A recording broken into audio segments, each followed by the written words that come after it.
Hoje nós temos a alegria de receber pastor, nosso grande irmão Aguinaldo. Sobe até aqui, pastor.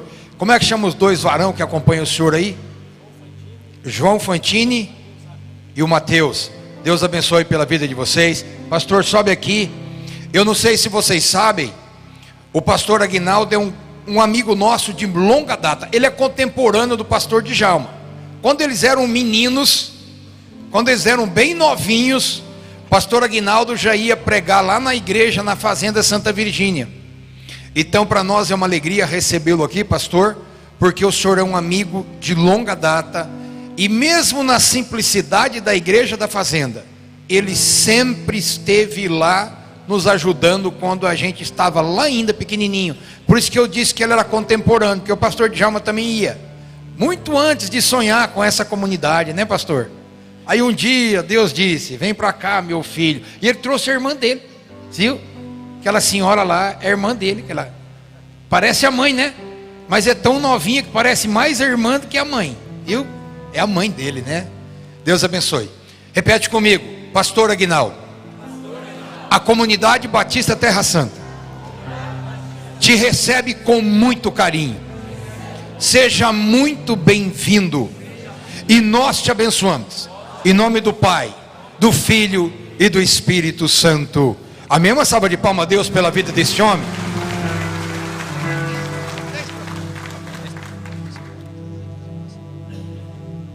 Meus queridos irmãos, a paz do Senhor.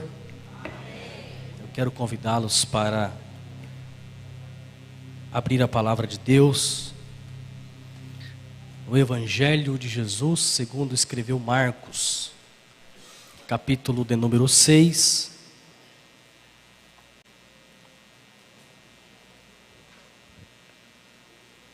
Marcos, capítulo de número 6. Versículo de número 45. É uma alegria poder retornar a esta casa, a esta igreja. Louvar a Deus por tudo que Ele tem feito através desta comunidade aqui em Bataguaçu. Louvar a Deus também pela vida do pastor Zacarim. Deus abençoe pela sua amizade, pelo convite inesperado, né? Não estava esperando, aguardando, na verdade. Aqui passa sempre bons pregadores, né? E nós falamos aí um pouquinho de Jesus, e é uma alegria poder estar aqui com os irmãos, cooperando, rever também aqui o nosso irmão, o pastor Djalma, né? Já é pastor, separado aí para o santo ministério, a sua esposa, a mãe dele também está ali, né? E Deus abençoe essa família, que Deus continue te usando. É uma alegria a gente ver pessoas que... Eu praticamente vi o Djalma se converter ali na igreja Deus é Verdade. E hoje está aí sendo um servo de Deus, usado nas mãos do Senhor. E quem ganha é o reino de Deus. Amém? Deus abençoe a esta igreja. Deus abençoe a comunidade batista aqui em Bataguaçu. Também quero agradecer pela cooperação dos irmãos. João Fantini é obreiro ali em nossa igreja. Nosso irmão Mateus Ávila. Pela bondade de Deus, somos pastores ali de um setor da Assembleia de Deus, Ministério do Belém, na cidade de Araçatuba. Trago a saudação da nossa igreja e também a saudação da minha esposa e dos meus filhos a todos os irmãos. Os irmãos recebem, amém? Amém. Marcos capítulo 6, versículo 45 até o versículo 52. E logo obrigou seus discípulos a subir para o barco e passar adiante para o outro lado, a Betsaida, enquanto ele despedia a multidão. E tendo-os despedido, foi ao monte para orar. E sobrevindo a tarde, estava o barco no meio do mar e ele sozinho em terra. E vendo que se fadigavam a remar, porque o vento lhes era contrário, perto da 4ª vigília da noite, aproximou-se deles, andando sobre o mar, e queria passar adiante deles. Mas quando eles o viram andar sobre o mar, pensaram que era um fantasma, e deram grandes gritos, porque todos o viram e perturbaram-se. Mas logo falou com eles e disse-lhes: tende bom ânimo, sou eu, não temais.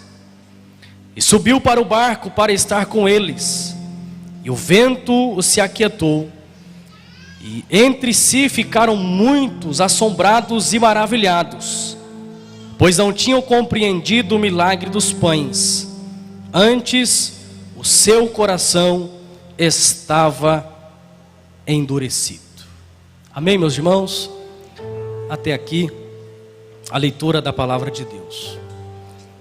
O Evangelho segundo Marcos, ele é, dentre os 4 evangelistas, o menor evangelho escrito. Ele tem apenas 18 capítulos. Quem leu os 18 capítulos de Marcos, levanta a mão. Você leu até bastante, porque vai até o 17. Significa que você é um bom leitor. Está de parabéns.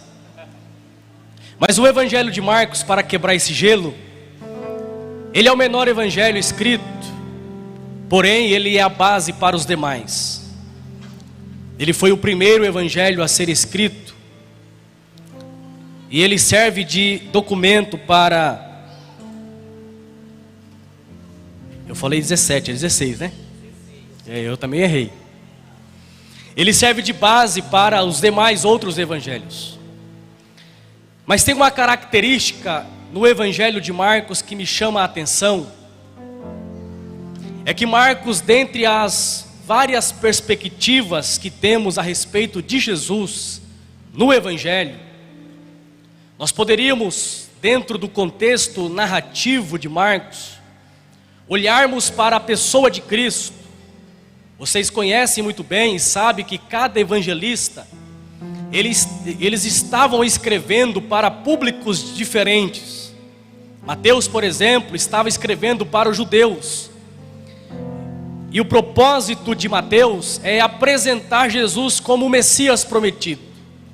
E é por isso que Mateus começa com uma genealogia, trazendo o aspecto em que Jesus ele é o descendente de Davi, o herdeiro do trono. E é por isso que no evangelho escrito por Mateus, nós temos ali algumas profecias do Antigo Testamento em que Mateus faz o link, corroborando com a ideia de que Jesus ele é o cumprimento profético do Antigo Testamento. Nós temos o outro evangelista por nome de Lucas, que destaca a pessoa humana de Jesus, a sua natureza teantrópica, a pessoa divina e humana. Mas Lucas destaca a pessoa de Cristo, o homem Jesus, que embora sendo Deus, se fez homem, esteve entre nós, viveu entre nós, andou entre nós. E Lucas destaca esse aspecto da pessoa bendita de Jesus, tocando na sua humanidade. E é interessante que o evangelista Lucas é aquele que mais destaca a pessoa do Espírito Santo.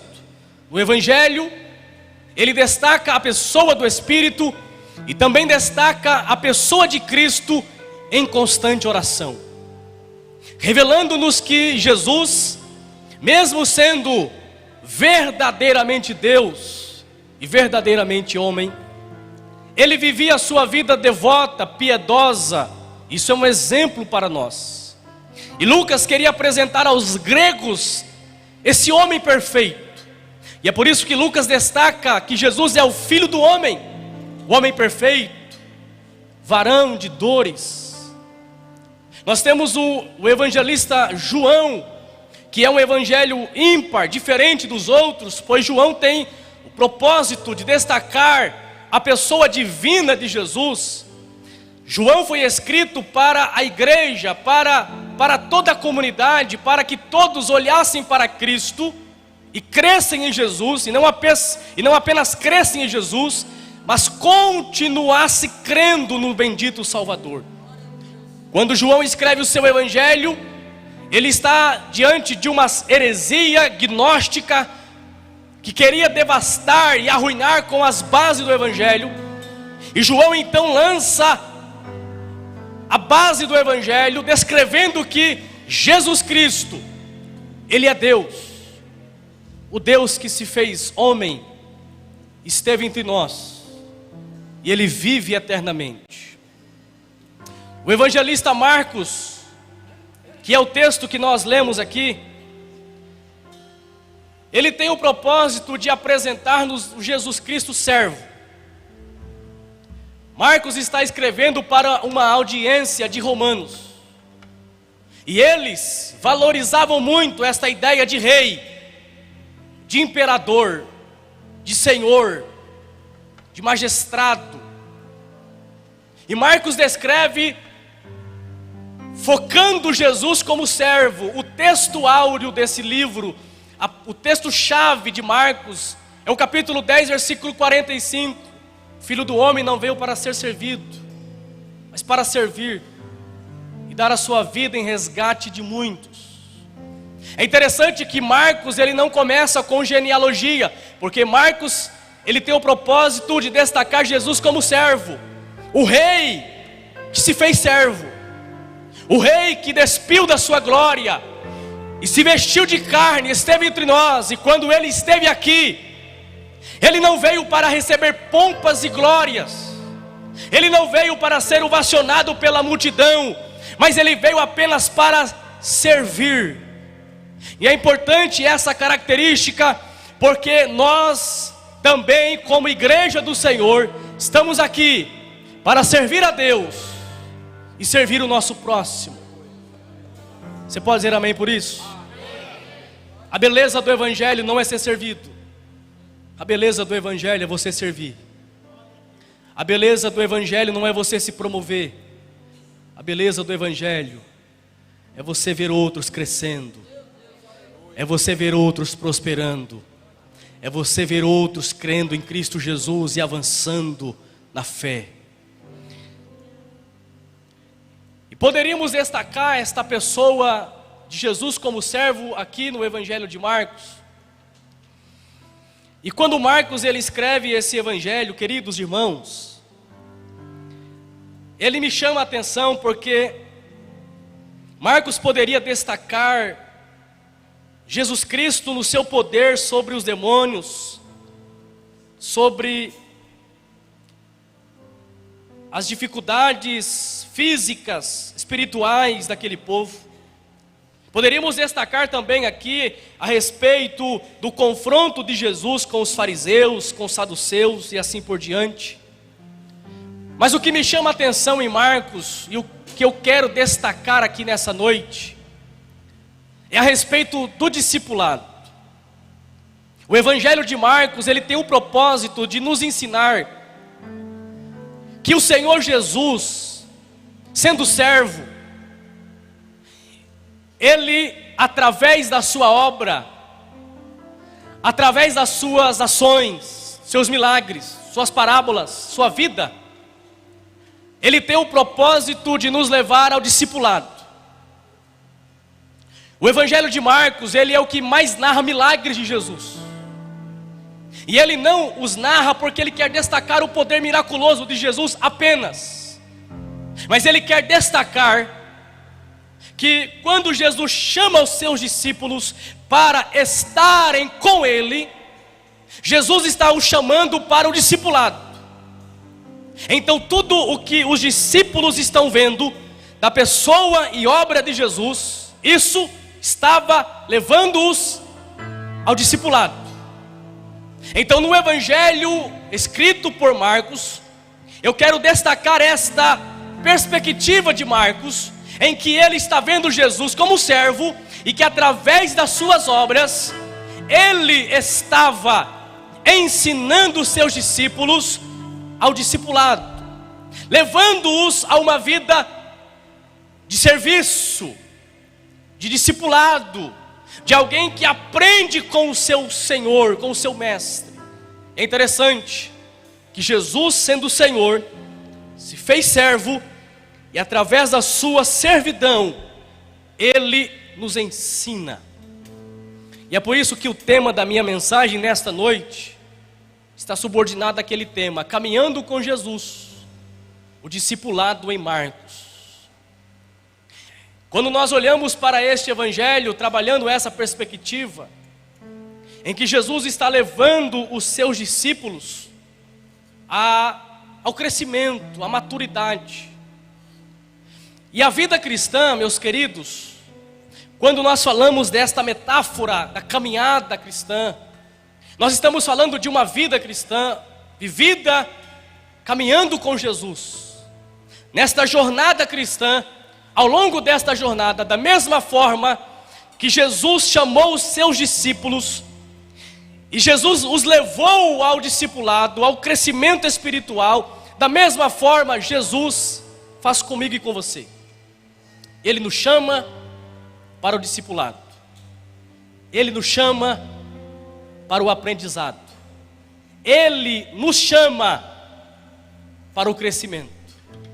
Então eu quero dizer para você que a sua formatura cristã ainda não saiu, e você não aprendeu tudo ainda.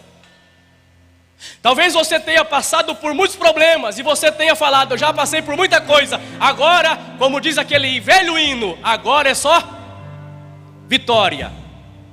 Eu quero trazer uma tristeza ao seu coração, porque na verdade o evangelho não é só vitória. O evangelho é vitória e prova, é prova e vitória.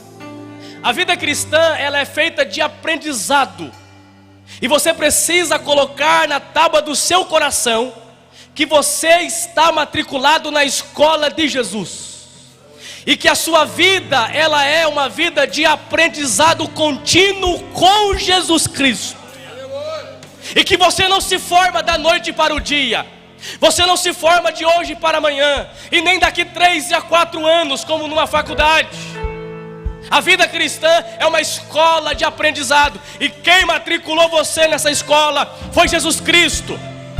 Mas eu tenho uma boa notícia para te dar: Ele é o professor que não se ausenta, Ele é o mestre que não te abandona, Ele é o Senhor dos exércitos, que mesmo em meio às grandes provações, Ele está com você para te ajudar e te auxiliar. Então eu quero trabalhar essa perspectiva do discipulado no Evangelho de Marcos. A vida cristã, ela é uma caminhada, e na verdade, no início da fé cristã, o povo de Deus era chamado do povo do caminho. Fala assim comigo: povo do caminho. O povo de Deus, na igreja primitiva, eles eram conhecidos como o povo do caminho, e na verdade essa metáfora da vida cristã como um caminho, ela não está apenas no Novo Testamento, ela é algo já do Antigo Testamento. Deus sempre chama o seu povo para andar com Ele. Deus sempre convida o seu povo para andar com Ele. Por exemplo, poderíamos citar aqui Adão. Adão andou com Deus. Noé andou com Deus. Abraão andou com Deus. Moisés andou com Deus. O povo no deserto caminharam 40 anos com Deus. E se tem alguém que de fato andou com Deus encarnado, foram os discípulos. Eles também andaram com Deus. E esta vida de andar com Deus continua, porque a igreja continua andando com Deus. E ao andarmos com Deus, somos levados ao discipulado. Ao andarmos com Ele, somos levados ao aprendizado. Ao andarmos com Ele, crescemos, a não ser que você não queira aprender, a não ser que você não queira progredir na vida cristã. Mas via de regra, a sua vida, a minha vida, é uma vida de aprendizado. Então quando caminhamos com Jesus, Ele nos leva ao discipulado. E esse discipulado é muito presente aqui no Evangelho de Marcos.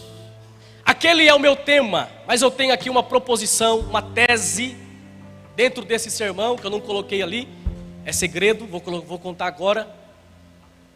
Mas há uma pergunta que nos leva aos 3 tópicos da minha mensagem nessa noite. O que acontece conosco quando andamos com Jesus? O que acontece conosco quando andamos com Jesus? Você pode repetir comigo no tempo 3? 1, 2, 3. O que acontece E com base no texto que nós lemos, nós podemos aprender pelo menos 3 verdades do que acontece conosco quando andamos com Jesus. A primeira verdade do texto que nós lemos, os irmãos conhecem muito bem essa narrativa dos milagres, desse milagre. A primeira coisa que acontece, o primeiro efeito de andarmos com Jesus, nessa escola do discipulado, é que quando caminhamos com Jesus, Ele nos guia em todas as circunstâncias da vida. Você deu glória a Deus? Porque você não sabe o que vem depois.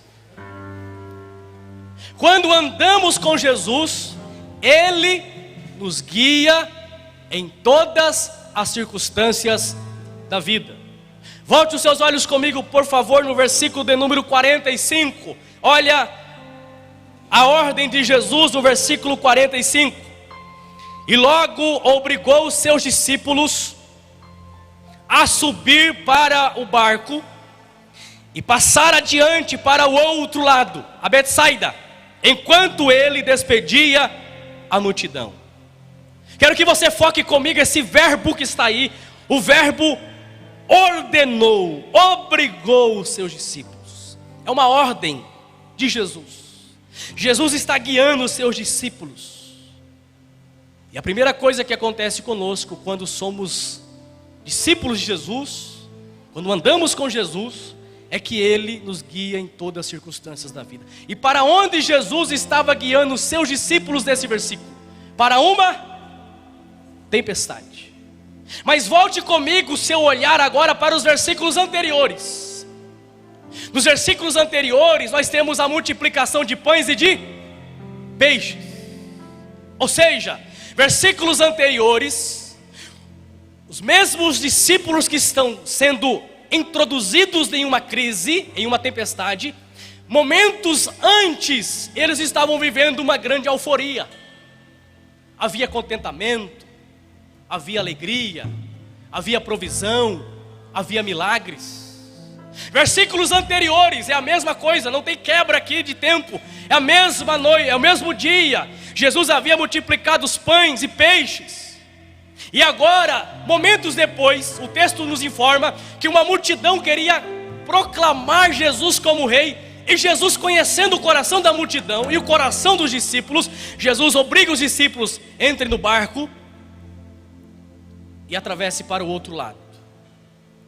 O que eu quero que você foque nessa noite é que de um lado nós temos a provisão e do outro lado nós temos a tempestade. Diga comigo, de um lado a provisão, do outro lado a tempestade. E aqui que está o primeiro ponto do meu sermão. O mesmo Jesus que causou todo aquele alvoroço, toda aquela alegria de provisão, de milagre, é o mesmo que está conduzindo os discípulos agora para uma tempestade. Esse é o primeiro efeito de andarmos com Jesus, é que Ele nos guia tanto a momentos de provisão como a momentos de tempestade. O mesmo Senhor que te guia a momentos de contentamento, de prazer, de bonança, de milagre, é o mesmo que permite você ter dor, passar por provações, por lutas e provações.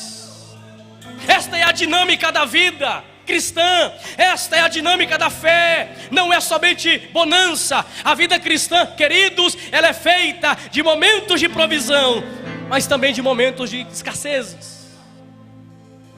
Isso é interessante, Marcos. Isso é interessante, Marcos. Pastor Zacarini, porque no capítulo 9 de Marcos, nós temos os discípulos, 3 discípulos com Jesus, no monte da transfiguração. E lá no monte, Pedro fica todo pasmo diante daquilo que ele está vendo, e ele diz assim para Jesus: mestre, é bom estarmos aqui, faremos 3 tendas, uma para ti, para Moisés e outra para Elias. Eles estão no monte da glória, a êxtase de Pedro. Mas e lá no pé do monte, nós temos pessoas sofrendo, nós temos um pai desesperado. E Jesus não se deteve no monte da glória, mas ele desce com os seus discípulos, porque lá no pé do monte tem um pai sofrendo E tem discípulos de Jesus que estão passando por vergonha porque não puderam expulsar o demônio de um menino. Qual que é a dinâmica aqui, pastor? A dinâmica é que a vida cristã ela é feita de montes e de vales. Ela é feita de momentos de glória, mas também momentos de provação. E quando você se matriculou nessa escola da vida cristã, você precisa colocar no seu coração que a sua vida está sendo conduzida pelo Senhor Jesus. Você precisa entender que nessa escola Ele te levará a momentos de prazer que você vai dizer: obrigado, Jesus, eu te louvo. O nosso irmão cantou aqui e todos levantaram as mãos. Eu quero ver você levantar as mãos quando Ele te conduzir ao deserto da vida. Eu quero ver você levantar as suas mãos quando Ele permitir uma enfermidade. Se você vai continuar levantando essas mãos da forma que você levantou. A vida cristã não é feita apenas de momento. A vida cristã é feita de uma vida de fé inabalável, de fidelidade constante em Jesus Cristo. Você poderia olhar para essa pessoa que está ao seu lado, essa pessoa bonita. Se não tiver ninguém bonito aí, você pode olhar para o pastor Zacarinho aqui, que ele não envelhece. Há 7 anos que eu estou fora aqui de Bataguaçu e ele continua do mesmo jeito. O que o senhor toma? Depois o senhor me passa. Pelo amor de Deus, eu já estou com 32, já estou cansado. Olhe para ele e fala assim: ao andarmos com Jesus, Ele nos guia em todas as circunstâncias da vida, as boas e assim as maus. Se ele dá um glória a Deus aí, é porque ele é da comunidade batista.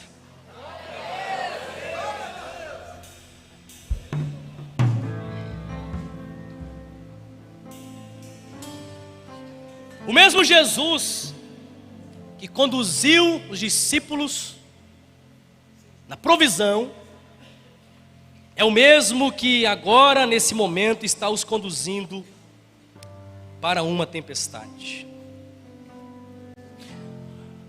Há uma frase de um teólogo chamado James Edwards. Ele diz que Marcos mostra que o discipulado é aprendido tanto nas montanhas da multiplicação ou da bênção, quanto nas noites escuras do mar agitado. A fé verdadeira reconhece a mão de Deus tanto nas calmarias quanto nas tormentas. Eu vou repetir essa frase para você gravá-la. A fé verdadeira reconhece a mão de Deus tanto nas calmarias quanto nas tormentas. Eu estou dizendo que Jesus guia você em todas as circunstâncias da vida. Quem guiou você para esse cenário foi a mão da providência de Deus. A sua vida, ela não está na mão da sorte, do acaso. A sua vida está nas mãos de um Deus poderoso. O que acontece na sua vida, é claro que muitas coisas que acontecem na sua vida pode ser fruto do pecado, pode ser fruto das suas escolhas. Mas você precisa crer nessa noite que se você é um servo de Deus, a sua vida está sendo guiada por Deus. E até aquilo que você diz que é ruim para você, Deus pode levar você ao crescimento através desta dor. Eu quero aqui abrir esse espaço para contar uma experiência de uma irmã que estava com enfermidade. E o pastor foi visitá-la. E o pastor em oração, o desejo do pastor é que Deus livre a pessoa daquela situação. Senhor, tire ela dessa situação, cure ela, Senhor. E o pastor começou a fazer aquela oração pentecostal: Senhor, eu declaro no teu nome, tira a tua filha desta enfermidade, desta cama. E o pastor foi interrompido por aquela irmã. E a irmã disse: pastor, não ore desse jeito. O pastor ficou assim: por que não, minha irmã? E ela disse: pastor, não ore assim, mas ore desse jeito, pastor. Senhor, não permita que a tua serva saia desse leito sem antes ter aprendido tudo que o Senhor queria ensinar para ela. Eu não sei se você tem essa fé, mas você está na escola de Jesus. O que Deus quer ensinar para você? O que Deus quer ensinar a sua família nesse momento? O que Deus quer ensinar para você nessa tormenta, nessa enfermidade? O que Deus está comunicando ao seu coração através de tudo que está acontecendo na sua vida? Deus está te levando ao discipulado. Esse é o Jesus que conduziu os discípulos a passar por uma tempestade. E Jesus sabia dessa tempestade. Ele não foi pego de surpresa, porque segundo o reverendo Hernandes Dias Lopes, essa tempestade era pedagógica. Jesus preparou esse cenário para levar os discípulos ao aprendizado. Então nós podemos extrair essa lição, que o mesmo Jesus que conduziu a vida dos discípulos, Ele também conduz as nossas vidas, e Ele está guiando você em todas as circunstâncias da vida. Agora, pastor, o que devo fazer? Se Ele está te conduzindo a períodos de bonança, glorifique a Deus, exalte o nome do Senhor. Mas pastor, Ele está me conduzindo ao vale. Meu querido, continue adorando, continue servindo, continue exaltando, porque a mesma mão que te leva é a mesma mão que te toma e te leva para o período da bonança. Você pode dar glória a Deus por isso essa noite? Se você colocar isso na tábua do seu coração, você nunca mais vai murmurar.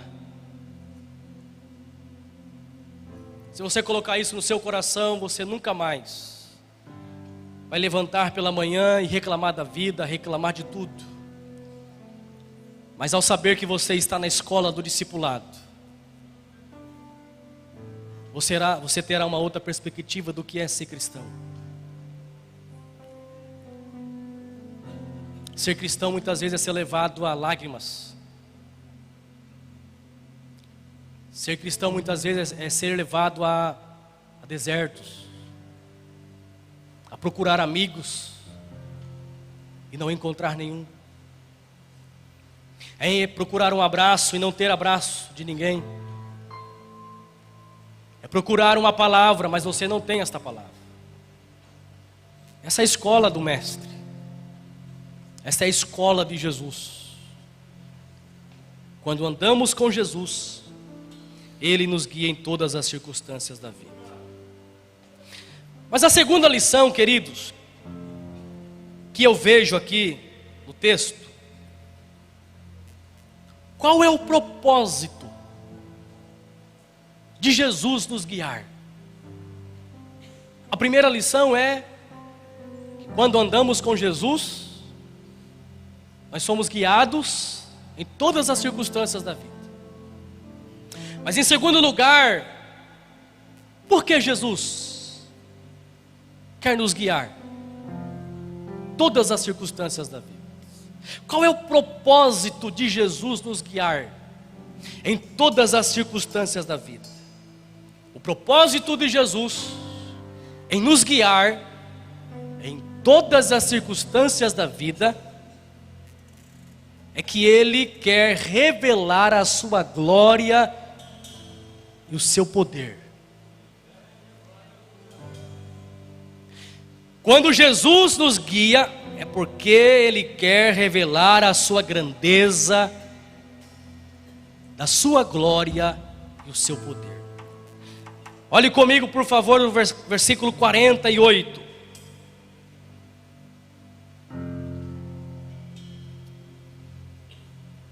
E vendo que se fadigavam a remar, porque o vento era contrário, perto da quarta vigília da noite, aproximou-se deles andando sobre o mar. Repita comigo aí essa parte final do versículo 48. E queria passar adiante deles. 1, 2, 3. Queria passar. Mas quando eles o viram andar sobre o mar, pensaram que era um fantasma e deram grandes gritos, porque todos o viram e perturbaram-se. Mas logo falou com eles e disse-lhes: tem de bom ânimo, sou, mais forte, não temais.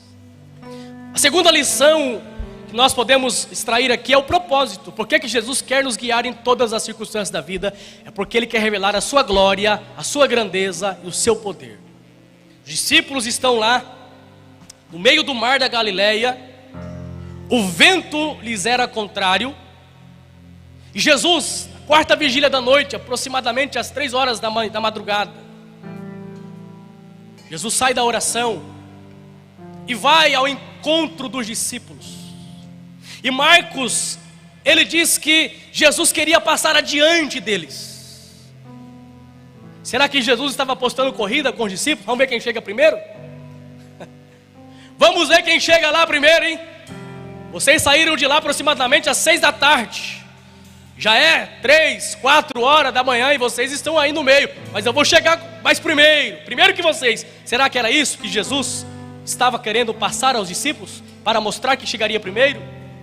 Quando Marcos ele destaca essa questão de Jesus querer passar adiante deles, não era apenas no aspecto geográfico. Jesus não queria ser visto pelos discípulos, porque à frente deles, os discípulos poderiam ter uma visão do Mestre. Mas não é só apenas isso que Marcos está destacando. Nós precisamos ler o Novo Testamento com o Antigo Testamento como pano de fundo. Então, quando nós lemos o Novo Testamento, você precisa ter em mente que você tem o Antigo Testamento como pano de fundo. E muitas vezes, os escritores, eles evocam textos do Antigo Testamento para extrair deles lições preciosas para o Novo Testamento. E aqui nesse texto que nós lemos, nós temos 2 expressões que Marcos está evocando do Antigo Testamento para mostrar que Jesus queria revelar a sua glória, a sua grandeza, a sua identidade aos seus discípulos. Jesus queria levá-los a reconhecer a sua grandeza, a sua identidade, quem Jesus é, a sua grandeza, a sua majestade. E Marcos, ele muito bem coloca aí para nós, no versículo de número 48, a expressão queria passar diante deles. Esta expressão, queria passar diante deles, aparece em Êxodo capítulo 33, versículo 18.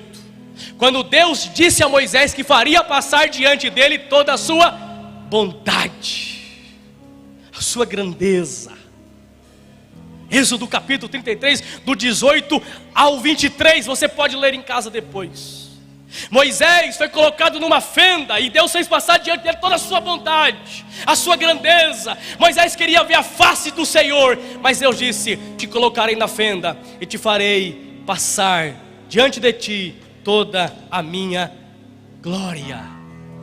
Nós temos também uma outra passagem, deixa eu ver se eu consigo localizá-la aqui nessa noite.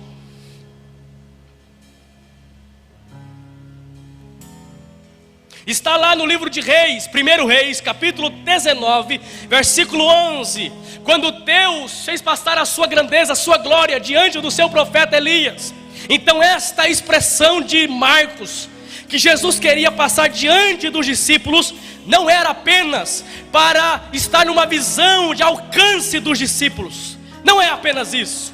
Marcos queria mostrar, ou ele quer mostrar, que Jesus quer revelar a sua glória, a sua grandeza, a sua identidade, a sua pessoa em toda a sua glória.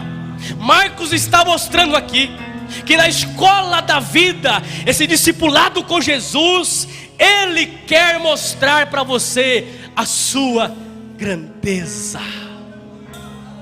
Quantos aqui já puderam contemplar essa grandeza de Jesus? Quantos aqui já puderam contemplar a beleza do poder do Mestre? E Marcos está dizendo que Jesus estava conduzindo os seus discípulos porque Jesus queria revelar a sua grandeza a eles. Aleluia! Isso é maravilhoso. É maravilhoso quando você brilha os olhos para falar da grandeza de Jesus. quando o seu coração acelera para falar dele, ele não é apenas um homem, ele é Deus glorioso, poderoso, majestoso, Senhor, e ele está aqui nessa noite, e eu já posso sentir a grandeza, a grandeza, a grandeza do Mestre. Aleluia. Jesus estava dizendo aos seus discípulos: eu quero revelar a minha grandeza, eu quero revelar a vocês a minha beleza, o meu poder. É interessante, queridos, que quando nós olhamos para a hidrografia do Antigo Testamento, o mar, o rio, quando eles estavam em tempestade com ventos fortes, o mar é símbolo de caos, de desastre. Mas quando Jesus vem caminhando sobre as ondas, Jesus está revelando que é o Senhor sobre todo o caos. Ele está revelando que Ele é Senhor poderoso. Entenda nessa noite, o propósito de Jesus de guiar você em todas as circunstâncias da vida é revelar a sua grandeza. Através da sua vida, pessoas conhecerão o poder de Deus. Através da sua família, pessoas conhecerão a grandeza do seu Salvador Jesus Cristo. Através de você, conduzindo você, guiando você, há pessoas que olham para você e dizem assim: como é que essa pessoa não desistiu ainda desta vida? Como é que esta pessoa continua indo à igreja, buscando Jesus? Ela passa provação, passa dificuldade e continua adorando, servindo. É porque ela não entende que dentro de você há algo mais precioso que possa encontrar nesse mundo. Dentro de você há algo que é um tesouro incalculável, é a grandeza da pessoa de Jesus Cristo. E o propósito dele em guiar você é revelar essa grandeza. É por isso que o apóstolo Paulo, na segunda carta aos Coríntios, capítulo 4, versículo 7, ele diz que nós temos tesouro em vasos de barros, para que o poder e a excelência seja de Deus e não de nós. E depois, pastor Zacarinha, ele vai falar sobre alguns processos da vida. Ele vai falar sobre circunstâncias que amassa esse barro, esse vaso. E eu gosto muito da frase do Augusto Nicodemos, que quando ele usa a palavra tesouros em vaso de barro, Augusto Nicodemos diz que muitas vezes Deus permite que esse vaso se trinque, se quebre, para revelar a beleza que tem dentro dele, para revelar o brilho da glória do Cristo ressurreto. Esta linguagem de Paulo.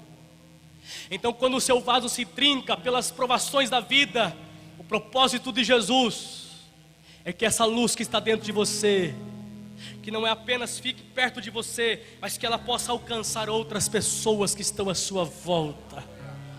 Gostaria que você levantasse as suas mãos para os céus essa noite. E eu sou da igreja pentecostal, e eu já percebi que aqui tem alguns irmãos ainda que é pentecostal. O pastor Zacarinha deu tanto glória ali que deu vontade de pular. Eu estou sentindo a presença da glória de Deus nesse lugar. E Ele está dizendo: o propósito de eu guiar a sua vida é que através de você a minha glória, o meu poder, a minha beleza será conhecida em Bataguaçu, aonde você mora, no bairro onde você mora, e dentro da sua casa as pessoas vão olhar para você e ver a grandeza do seu Salvador Jesus. Quantos podem adorar o nome dele essa noite? Aleluia, aleluia, aleluia.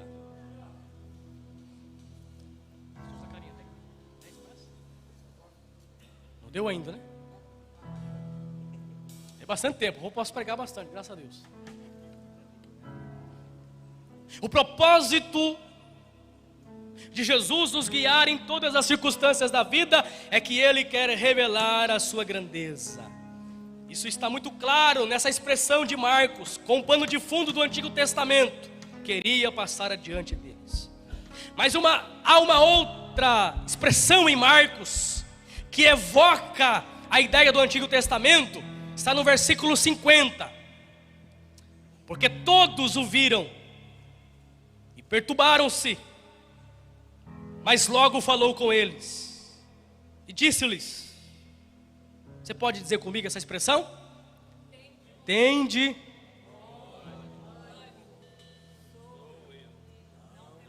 Mais uma vez, vamos lá? 1, 2, 3. Tende.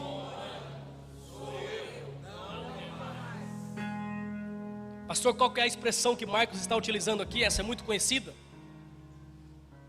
A expressão que Marcos está aqui evocando do Antigo Testamento é a expressão sou eu. No grego é ego eimi. Eu sou. E essa expressão eu sou é muito conhecida pelos nossos amados irmãos. Ela aparece em Êxodo capítulo 3, versículo 14. Quando Moisés pergunta, Senhor, qual é o seu nome? Qual é o seu nome? Para que eu diga ao seu povo, qual a sua identidade? Aí Deus diz a Moisés o seguinte, diga ao meu povo, o eu sou, me enviou a vós. E essa expressão, eu sou, é a identidade da revelação. É a essência de quem Ele é. Os 3 tempos estão presentes aqui de forma complexa em um Deus que é atemporal. Eu sou. Revela a sua identidade, a sua grandeza, a sua majestade. Um Deus que é autoexistente. E quando Marcos coloca essa expressão aqui, meus queridos irmãos, e quando Jesus ele passa diante dos discípulos e ele diz, não temas, sou eu. Marcos está dizendo aos discípulos, através dessa expressão, que o propósito de Jesus em nos conduzir em todas as circunstâncias da vida é revelar a sua grandeza, a sua identidade. Ele é Deus. Ele é Deus. Eu sou. Meus queridos, essa expressão Jesus é Deus, ela parece tão vaga nos nossos dias, porque as pessoas olham para um Jesus apenas homem. As pessoas, infelizmente, quando nós tocamos nesta questão da divindade de Jesus, e eu certa vez eu fiz uma pergunta para a igreja, o seguinte, por que Jesus precisou ser homem e Deus ao mesmo tempo? Por que essa necessidade? Porque como homem ele nos representa, e como Deus ele é capaz de fazer o pagamento pela nossa redenção, a qual alma nenhuma nesse mundo poderia pagar. Sendo homem, ele nos representa. Ele deveria ser o Goel, aquele parente próximo, aquele semelhante a nós. Mas como Deus, Ele está acima de nós, e estando acima de nós, Ele pode satisfazer a justiça do Deus Pai. Jesus não é um curandeiro, Jesus não é o vidente, Jesus não é o cara lá de cima. Jesus é Deus, e ao guiar a sua vida, e ao conduzir a sua vida, Ele quer que você compreenda que você não está sendo guiado por um homem, você está sendo guiado pelo Deus homem. Jesus é Deus homem. Jesus é Deus homem. Jesus é Deus homem. Eu vou repetir para ver se você compreende essa noite. Para o inferno entender que Jesus, Ele é Deus homem. Como homem Ele te representa, mas como Deus Ele te salva. Ele perdoa os seus pecados. Jesus é Deus, e ao conduzir a sua vida, Ele quer revelar a sua identidade. Isso é maravilhoso. Isso é lindo. Isso é maravilhoso demais. se é o Deus que se revela entre nós, se é o Deus que se deixa ser tocado, se é o Deus que se deixa aproximar-se. E ao conduzir os discípulos para aquele mar revolto, o propósito de Jesus era o seguinte: eu preparei esse cenário todo para revelar quem eu sou. Ele não poderia ter se revelado da provisão. Ele não poderia ter dito assim: olha, eu ressuscitei Lázaro, eu já fiz vários milagres, eu sou Deus. Mas ele preparou uma tempestade, um mar revolto, para dizer aos discípulos: vocês precisam conhecer quem eu sou.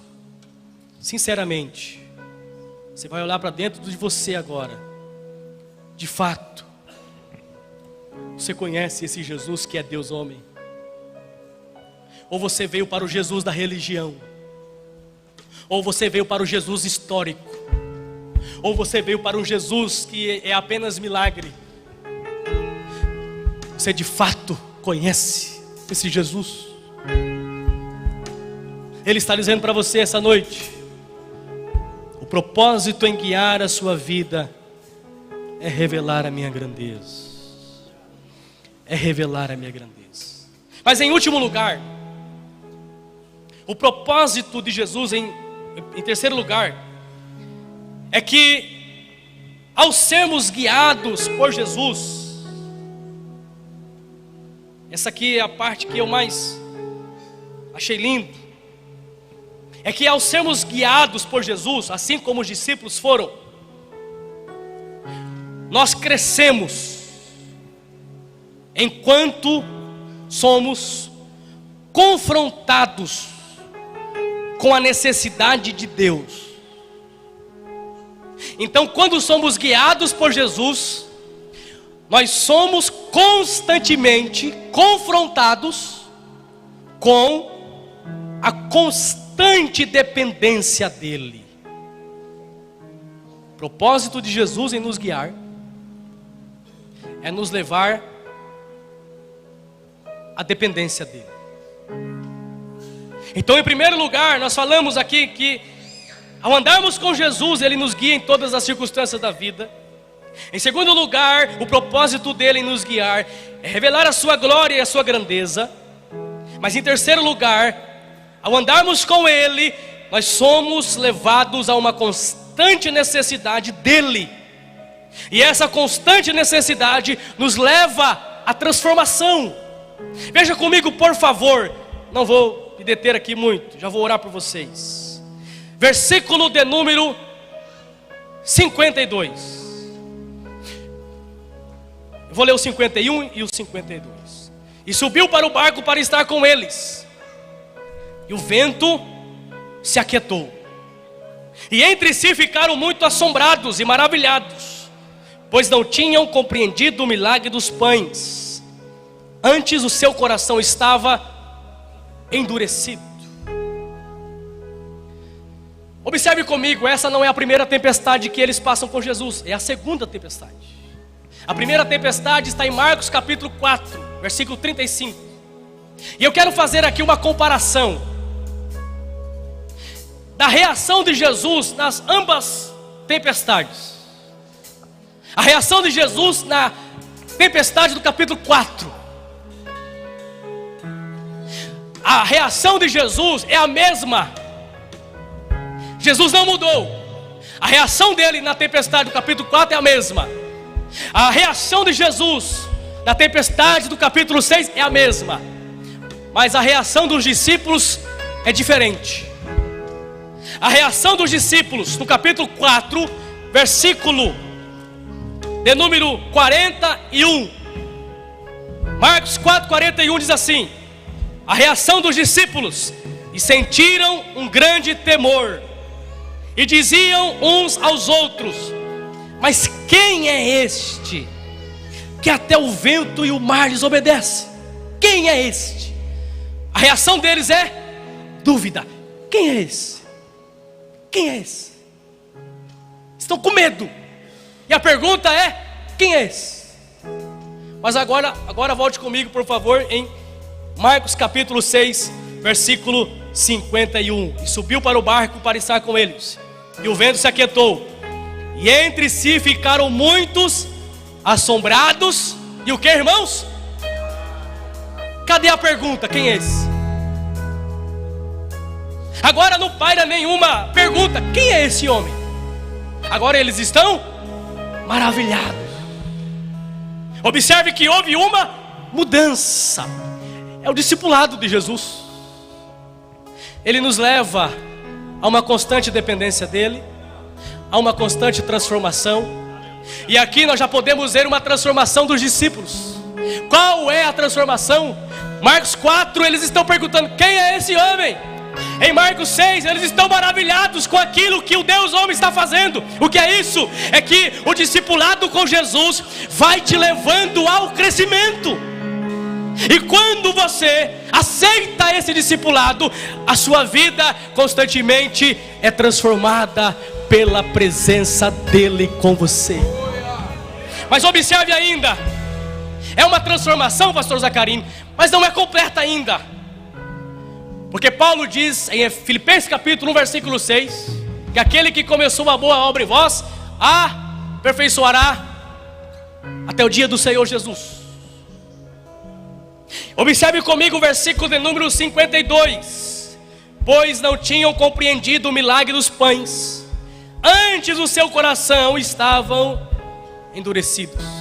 No mesmo texto, nós temos a reação dos discípulos, maravilhados com aquilo que estavam vendo. Mas no mesmo texto aparece ainda o coração deles endurecidos. O que é isso, pastor?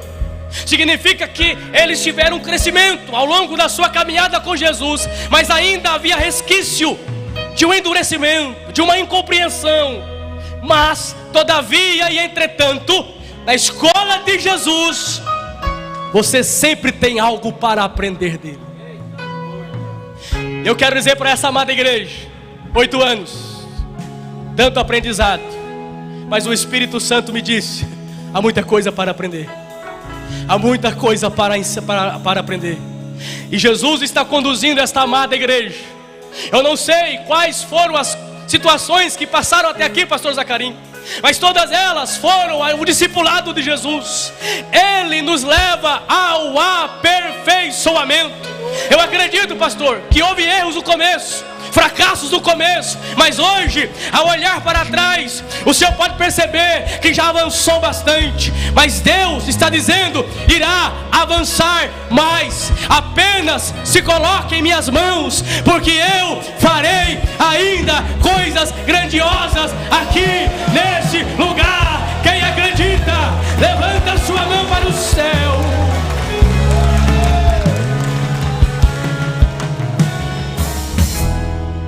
Eu não sei se Deus já deu a hora, já? Sangue do Cordeiro. Então vamos ficar em pé. O senhor não puxou meu paletó aqui, eu achei que era 9 horas. Já é 9 horas. Me perdoe que eu estou com o meu relógio aqui do estado de São Paulo. Por isso que eu percebi que os olhares mudaram, viu, irmãos? O crente é assim. Passou do horário, eu sou pastor, já começa a... Já passou do horário. Pastor Zacarim, eu posso orar? Queridos irmãos, fique com esta palavra. O Senhor colocou no meu coração. Talvez você, não é para você essa mensagem hoje, mas ela vai servir para você. Coloca a mão no seu coração. Senhor, eu te agradeço por estar aqui nessa noite e poder partilhar com os irmãos a tua palavra. Ela é a tua palavra, Senhor. Eu te agradeço porque nessa escola da vida cristã, o Senhor está nos conduzindo ao crescimento. E muitas vezes passaremos por tempestades, mas é nelas que nós cresceremos e conheceremos a grandeza daquele que é o Senhor de toda a glória. Pai, continue abençoando os teus filhos, continue fortalecendo eles, para que eles não desistam, Senhor, não retrocedam, mas que eles avancem no poder do Espírito Santo, na graça do Senhor Jesus, na força do seu poder. Pai, que o Espírito Santo esteja sobre nós e em nós e através de nós realize as suas obras, glorificando o nome de Jesus nesta cidade. E eu peço a Ti nessa noite, Senhor, onde houver um coração quebrantado, Toque nesta vida agora, trazendo o renovo do céu, trazendo a tua glória, a tua presença, abençoando os teus filhos, em nome de Jesus. Amém e amém. Jesus é poderoso. Glória a Deus. Jesus maravilhoso. Cura e liberta, salva e transforma. E eu adoro. Aleluia. Jesus é poderoso. Jesus maravilhoso. Cura e liberta, salva e transforma. E eu adoro. Oh, glória a Deus. Você pode aplaudir a Deus. Aleluia. Glória a Deus. Fica de pé mesmo, nós já vamos orar para encerrar. Só queremos aqui expressar gratidão, pastor Aguinaldo, meu amigo, meu irmão. Nós queremos entregar uma lembrancinha, um presente para você, em forma de gratidão. Deus abençoe poderosamente sua vida, sua família. Dá um abraço na Daiane, nos meninos, tá bom? Em nome de Jesus. Vamos aplaudir mais uma vez a Deus pela vida do pastor Aguinaldo. Oh, glória.